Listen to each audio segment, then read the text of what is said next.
Childhood Anime Crush featuring ProZD by Projekt Melody. Hello. How are you doing today, fun one? It's really cool that you were able to join us today. As I've said a million times, huge fan. Yesterday we kind of went on a little spree of watching some of your older work. Oh, really? Like what? Well, I'm like, 20. It felt like wine stuff. Like 2016, 2017. That was a good year. Good. I think her chroma key is a little off. The tips of her hair on her left side, it's like the left side of her model that you can see on the screen. Her leftmost hair bits about halfway down. I think it's contrasting with whatever green key or chroma key she's currently using. I don't know. Like a year ago, I would not have noticed. Right now, it feels like there's definitely some chroma key at play there. I understand it. Airing in 2020, it can't go wrong. Yeah, pretty good vintage, yeah. Yeah, good vintage. I didn't go into all of the beginnings. For instance, Goofy. Yes. I've had a long legacy of interesting things in my lifetime. I've always enjoyed. I mean, you've entered so many people's lexicon. Does that ever like surprise you to hear that like some of your quotes are like in people's everyday conversation? I'm flattered, honestly. I mean, for me, I will say I think the audio is mixed up a little too high. The background audio is drowning him out a little bit. Obviously, when I say stuff like this, it's not to be mean. It's not to be like, nasty. It's when I look, it's like that professional critique kind of thing. If they toned it down, I don't know, maybe 2 decibels or something like that, and everyone's audible, but you also want that background noise. I totally get what they're going for. I think it's just pitched up a little too high in that post. I think a lot of us, ridiculous things from like dumb memes and YouTube videos just enter my lexicon too. So if I am a part of someone else's lexicon, that's a high honor. I'm always very flattered to hear it. Chat, be good. Oh my god. Oh my goodness, is chat being naughty? They are. They're wondering where your avatar is. They're a little nervous. Chat, this is called we're touching grass right now. We're talking to humans in the world. My god. We are never naughty. That's true. That's never happened. No, never. I see. Good to know. Never. Yeah, good. This is a good wholesome I'm safe for work only, so I wouldn't want any sort of naughty business going on. I mean, Exactly. Honestly, when I think of you, though, one of the first videos that jumps up is Goofy explaining sex to Yes. to Maxie. And so, I mean, I guess that's not the most safe word. Sometimes I dabble. Well, I'm Yeah. a trillion years old. And some people in here were born after the times of Vine. Wow. I'm gonna crumble to dust by you. I'm sorry. Dude, that's so weird to think about, dude. You know what I had the audacity to say, and I texted texted a couple people this, right? Someone had the audacity to be like, what is nostalgia to you? It was a TikTok, obviously. But like, person literally posts like the opening, like you leave your house from Pokemon Sun and Moon. And it says define nostalgia to me. It's just Pokemon Sun and Moon. And I'm like, what do you mean nostalgia? What? Not Gold, Silver, Crystal? Not XD, Gale of Darkness, and Coliseum? Gen 7 was what you went with? And then you have to think about it, right? Some people, that is their nostalgia. That is their entry point. And that being said, if that is your entry point, like, there is no hatred, there's no judgment. Like, I get it, and honestly respect. To me, I hear nostalgia, I'm thinking RBY, okay? I'm thinking Stadium 1, even Stadium 2, right? But then again, I have been doing Pokemon for, 20 some odd years. I've been a professor at some point, would love to do it again. If I was in an era that was more heavily Pokemon focused, I would absolutely professor again, 100%. The virus kind of struck and ruined everything because going outside was bad. It was a little icky at that time. So it's kind of just like, it's so strange because we've hit this, like, he's absolutely right. Like, he's just going to crumble to dust for saying that. We've entered this era of like, nostalgia has just so many meanings. But then again, I mean, you think about it this way, right? I mean, I'll say like White Snake or Boston, right? And my parents go, yeah. Skid Row, right? Scorpions, and like, yeah. Meanwhile, someone else, is like, Elvis Presley. Oh God, wow. Musicians from that time frame escaping me at the moment. But you know what I'm saying, right? Yeah, My Name is Jeannie, right? Might have more nostalgia for somebody than me, who's just like, Nostalgia, Angry Beavers, Lamau. It's weird to put things into like chronological reference point for just different people. It's so fascinating. Saying that, but okay. Do you want to like delve into? Because like I feel like that's where you really first began. Like some people started in Newgrounds. I feel like Vine is where. Yeah, I mean, I think I got my start on Tumblr actually. Nice. Doing shit. Was this pre or post Massive Ban? That is a good distinction to make. Posts on Tumblr, and then Vine sort of spun from that, and then that sort of spun into YouTube. Were you a super hulock? I was not a super hulock, but I'm familiar with the term. Where I am not familiar with the term. super hulock? Crossover between the three mega fandoms, Supernatural, Doctor Who, and Sherlock. Yeah, I've seen very little of each of these, if I'm being completely honest. That is going to shatter people's like worldview of me. What do you mean you haven't really seen Supernatural? I've seen like a couple clips, maybe. Doctor Who, Peter Capaldi. I saw a couple episodes of that one, the moon being an egg. Peter Capaldi did a pretty good job. What about Tennant, Kip? David Tennant? I've never seen David Tennant. I've never seen a David Tennant Doctor Who. He seems cool though. Seems like a neat person. And Sherlock, seen a couple clips. Just hasn't really been in my wheelhouse. Like. I can respect them, absolutely. Do I have experience with them? Nay. I was not a super hulock, but I'm familiar with the term. Where in Tumblr were you dwelling? I mean, it's still up. I mean, I had a voice acting Tumblr, ProZD voice. And yeah, this was back when nobody knew who I was, and I just wanted to be a voice actor, and I didn't know how to get into that. So I just started that Tumblr, and this was maybe 12 years ago. But I knew I wanted to do voice acting, so I'm gonna make this Tumblr. I'm gonna post an audio post once a day just to practice, not miss a day. And I did it for, I wanna say 3-4 years without missing a single day. Just to get better at it, practice, and then, yeah, eventually worked out, I guess. I owe everything, I think, to me making that decision. Quite a grind. Did you die? Did I die? I think sometimes I was like, man, is anything ever gonna come from this? But ultimately, I was just like, I just want to do this. Maybe I died a little inside. Did you always want to be a voice actor? For a long time. I think in high school, I did, my friend would write these radio plays and he would cast all of us to do the voices as friends. And I think that was when I really fell in love with acting, like voice acting. And even before that, as a kid, I was always really interested in voice actors. Like I was that kid who I would recognize a voice actor in a thing and go, oh, and then I would watch the credits at the end. This was before streaming and YouTube, so I literally had to like wait till the credits of the show and then just like maybe like just read as fast as I could and go, oh, that's so and so. So I kind of had this sort of ear for it, not thinking I would ever do it. And then high school is when I became interested in the job itself. Yeah, I guess. It's like how Richard Ian Cox is a very recognizable voice in anime. Right, he does Alleluia, Hallelujah from Gundam 00. He does Inuyasha, right, the English dub. You have Danny Young Bosch, who is a very iconic Lelouch. Isn't, oh god, is it Yuri? I never remember his name. But doesn't he voice like both like Suzaku Kurorugi from Code Geass and like Sasuke Uchiha from Naruto Shippuden? Like, some of these VAs have such a range, and I've always had respect for it. It's like when we watch the Nova Alchemy, like, Yu-Gi-Oh! Video, right? Which is still one of my favorite reactions. There's a habit with some of my least performing reactions, honestly being some of my favorite, right? Like the Isaac Arthur Iron Stars one. Oh my god, dude, I love it. There was so much science in that. It was so good. But unfortunately, it just doesn't perform. And sometimes I will just react to things just out of the passion of it, right? Like, I mean, that's just how I like to do things. Sure, I could chase them algorithms. I could talk about Mr. Beast said what? Oh, whoa, over Subway Surfers. Sure, but why?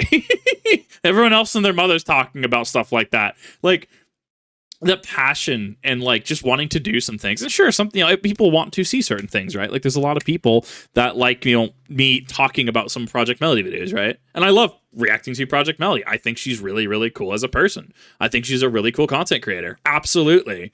But sometimes I'll just absolutely just write off a reaction as far as like, no, I'm just doing this because I want to.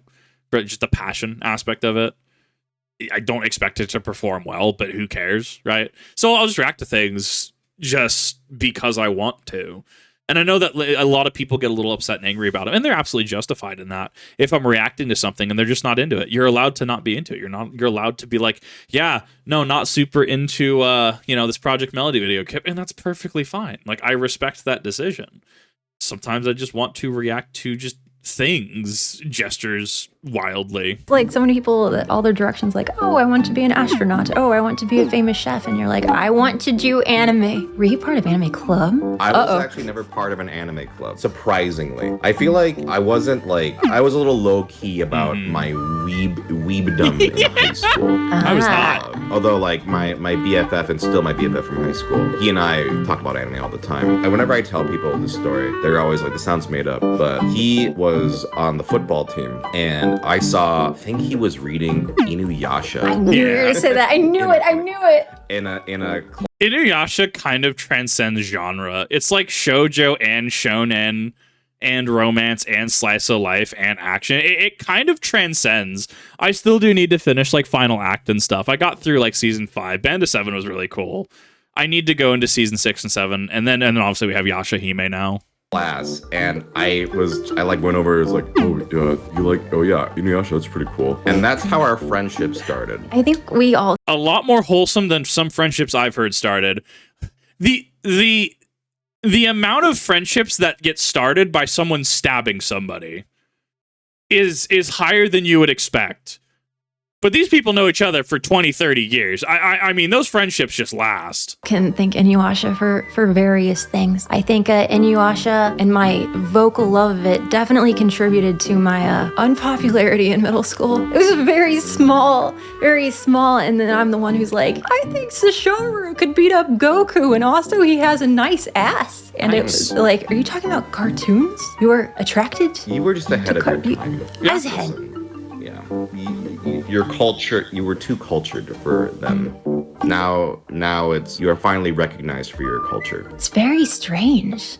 It is strange. I continuously comment about like, I was bullied in high school for this stuff. I was bullied in middle school. I was definitely ostracized for it. What, you're playing Yu-Gi-Oh in the morning before class? You absolute weeb. What, you're talking about? Oh my God. I mentioned it was history class. Unfortunately, I know he passed away. I think he passed away due to cancer, which is rather unfortunate. He was a really good history teacher. I remember specifically we had a what's your passion kind of thing, and I was like, oh yeah, no, I like the series Gundam 00. To which he's like, you like gun game, and I'm like, oh yeah, right. You can't explain this to normies.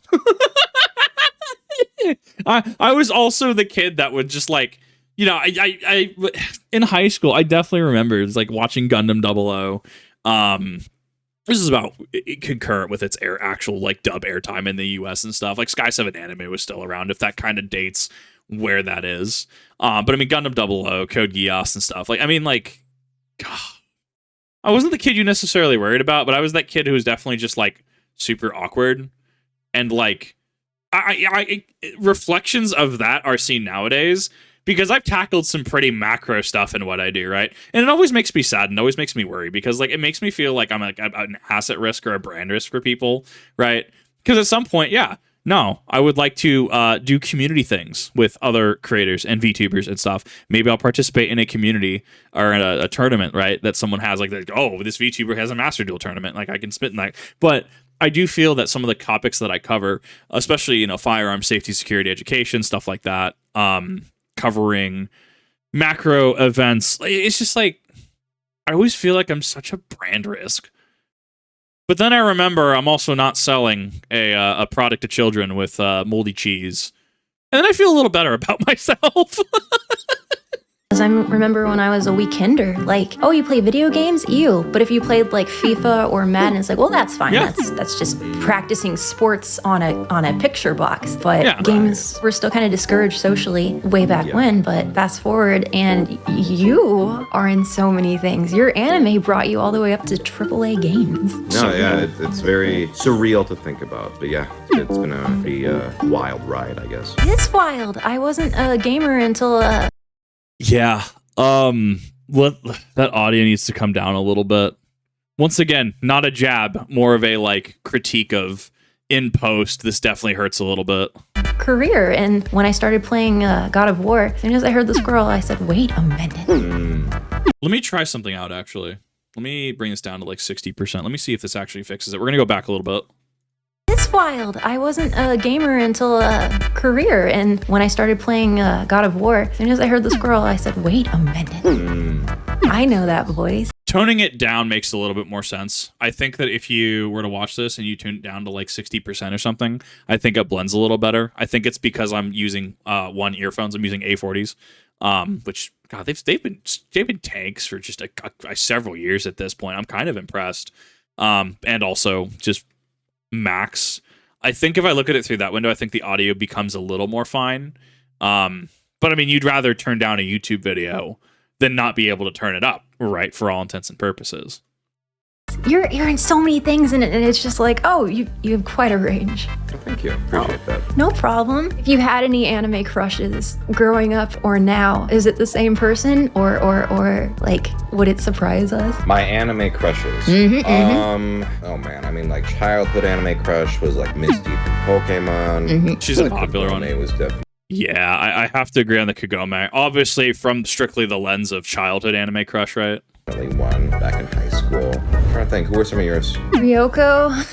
From Tenchi Muyo. Yeah. Okay, yeah. Yeah, I'd say Ryoko and also Misty. And okay, yeah. I mean, early days there wasn't too much to pick from. You either had a Adult Swim, which we have Tom and all of them to thank for making a generation of anime fans. But oh yeah, Sailor Mars. Thank you. Yeah. More of a fan of Venus, actually. I don't know. I can't explain why. More of a fan of Venus. And Mako, Jupiter also as well. Like, once again, talking from a strictly like childhood perspective, I guess I would have to pinpoint like Alexis Rhodes from Yu-Gi-Oh! GX. Probably one of my like defining childhood anime crushes.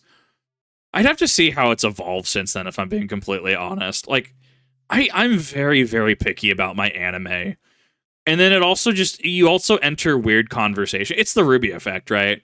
Where, like, oh, well, who's your Oshi? And if you say, like, well, my Oshi is Waishni, someone's going to be like, well, bro, she's literally, like, 14 or 16. Which, like, that just gets into a weird conversation territory. I don't technically have that problem because Cinder Fall kind of does it for me. I like the red flag. Not that she has some red flags. She is the walking red flag. I can fix her. My vibe, if you will. But like, yeah, to add to that conversation, I would definitely have to pitch that Alexis Rhodes was definitely one from Yu-Gi-Oh! GX. Colin Kozuki, mirrored by Akiza Izinski from Code Geass and Yu-Gi-Oh! 5Ds respectively, definitely did a part in that. I also have to agree on the Kagome thing.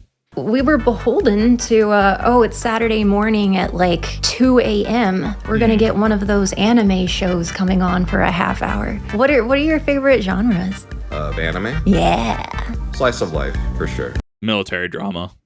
Gundam, Code Geass, Guilty Crown. Dude, military drama goes hard. I love a good slice of life anime, a good sports anime. I'm actually not... When I was younger, I was really into shonen. Now... Okay. Keijo technically classifies as a sports anime. As someone who unironically watched Keijo for the story, it was peak, pinnacle, zenith, if you will.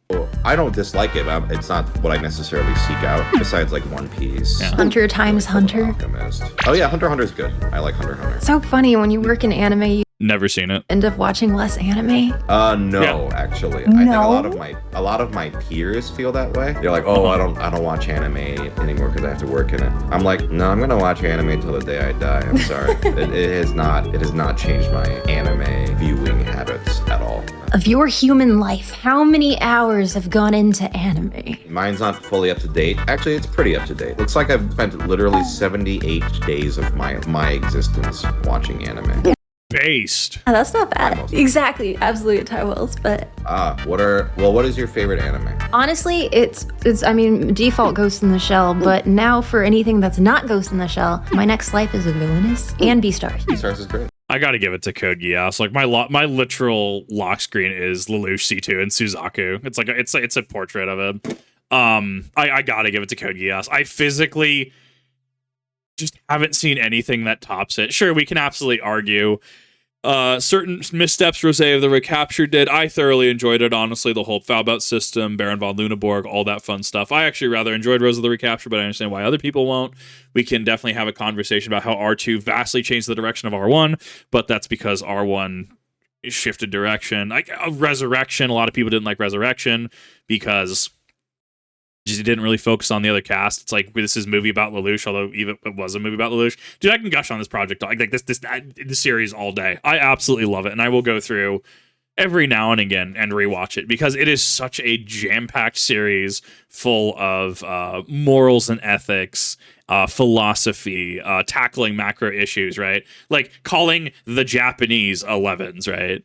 Britannia just goes through, steamrolls into Japan, annexes it as Area 11, strips the Japanese of their identity. Wow, it's almost like this series tackles racism and and dealing with systems, and the ends justify the means versus the means will justify the end, mirroring Lelouch and Suzaku's respective perspectives on things, right? Like, there is so much in that series, and it's like Lord of the Rings. If I start talking about Lord of the Rings, I'm not going to shut up. I will not shut up. So for your sake, I will move on. I really like these shows. Thank you, everyone. Right. Bye, everybody. Bye, everyone. Bye. Amazing.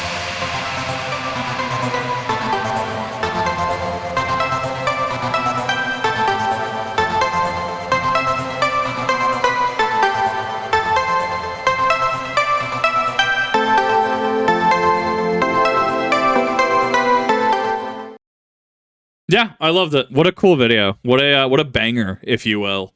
Very much a huge. Look at this dingus right here. Look at that dingus. What a cool dude. What a nerd. But yeah, no. What a cool video. I'll make sure to link both ProZD. I haven't really watched their stuff, but I've definitely come across some of their shorts. Just nothing against, just haven't really ever been exposed to their content. I'll be sure to link both Projekt Melody and him in the description down below for everyone's convenience. I thought this was a cool thing. I like having these discussions. I think that it's super cool. I think that Melody being super genuine also is very additive to her content. As I said, my like major like professional critique is just, I think the audio could have been leveled a little better in post. I think that the actual track itself could have been toned down just a little bit, not too much, but it's still additive to the piece. Yeah, that's kind of where I'm at. So, big thank you to everyone who came out and watched. Big thank you to both Projekt Melody and ProZD for just putting on an awesome video here today. Very much a fan. Definitely go check them out, and I'll see you all in the next one.